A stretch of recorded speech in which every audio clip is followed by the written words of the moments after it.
Hello. അപ്പോൾ ഇന്ന് ഞങ്ങളുടെ ഊട്ടിയിലത്തെ ഡേ ആണ് കേട്ടോ.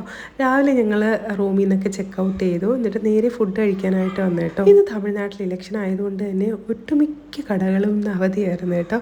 അങ്ങനെ ലാസ്റ്റ് ഞങ്ങളൊരു വെജിറ്റേറിയൻ ഹോട്ടലിൽ വന്നു. നല്ല അടിപൊളി ഫുഡായിരുന്നു കേട്ടോ. നല്ല സോഫ്റ്റ് ഇഡ്ഡലിയും സാമ്പാറും ചായയും പൂരിയൊക്കെ ഉണ്ടായിരുന്നു. അതൊക്കെ കഴിച്ചിട്ട് ഞങ്ങൾ നേരെ ഊട്ടിയിലേക്കിലോട്ട് പോയി കേട്ടോ. ആദ്യം ഞങ്ങൾ ടോയ് ട്രെയിനിൽ കയറാമെന്നൊക്കെ പറഞ്ഞ് പോയതായിരുന്നു. പക്ഷേ ഫുൾ ബുക്കിംഗ് ആയിരുന്നു, കയറാൻ പറ്റിയില്ല. പിന്നെ നമ്മൾ നിരാശയായിട്ട് നേരെ ഊട്ടിയിലേക്കിലോട്ട് വന്നു കേട്ടോ. അങ്ങനെ ഞങ്ങൾ ബോട്ടിങ് ചെയ്യാമെന്ന് വിചാരിച്ചിട്ട് ബോട്ട് എടുത്തിട്ടുണ്ടായിരുന്നു കേട്ടോ. അങ്ങനെ 2 ബോട്ട് എടുത്തിട്ടുണ്ടായിരുന്നു. ഒന്നിൽ ഞങ്ങളും മറ്റൊന്നിൽ ഇക്കാടെ സിസ്റ്ററും ഇക്കായൊക്കെ ആയിരുന്നു.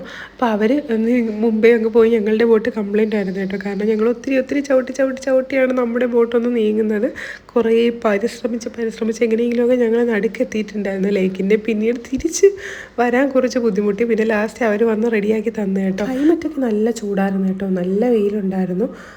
പിന്നീട് ഞങ്ങൾ ബോട്ടൊക്കെ കരയ്ക്കെത്തിച്ചു എങ്ങനെയെങ്കിലുമൊക്കെ.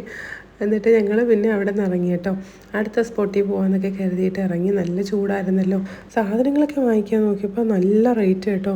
നമ്മുടെ നാട്ടിൽ കിട്ടുന്നേക്കാളും റേറ്റാണ് അവിടെ നിന്നൊക്കെ വാങ്ങിക്കാനായിട്ട്. പിന്നെ ഞങ്ങൾ അവിടെ നിന്ന് പ്രത്യേകിച്ച് സാധനമൊന്നും വാങ്ങിയിട്ടുണ്ടായിരുന്നില്ല. പിന്നെ പോകുന്ന വഴിക്ക് കുതിരേനെയും കഴുതേനെയൊക്കെ കണ്ടു. പിന്നെ ഊട്ടിയിലെ ഷൂട്ടിംഗ് സ്പോട്ടിൽ പോയിട്ടുണ്ടായിരുന്നു. അവിടെ നല്ല വെയിലായിരുന്നു. അതുകൊണ്ട് തന്നെ 5 മിനിറ്റ് പോലും തികച്ച് നിന്നില്ല. അവിടെ നിന്ന് കയറി പോകുന്ന വഴി 2 വാട്ടർഫോൾസ് ഉണ്ടായിരുന്നു. അവിടെ 2 ഇലക്ഷൻ ആയതുകൊണ്ട് തന്നെ തുറന്നിട്ട് പോലും ഇല്ലായിരുന്നു കേട്ടോ. അങ്ങനെ അവിടെ ഒന്നും കയറാൻ പറ്റിയില്ല. അങ്ങനെ ഞങ്ങൾ നേരെ വയനാടോട്ട് പോവുകയാണേ. അപ്പോൾ അടുത്ത വിശേഷം അടുത്ത വീഡിയോയിൽ കാണാം. ടാറ്റാ.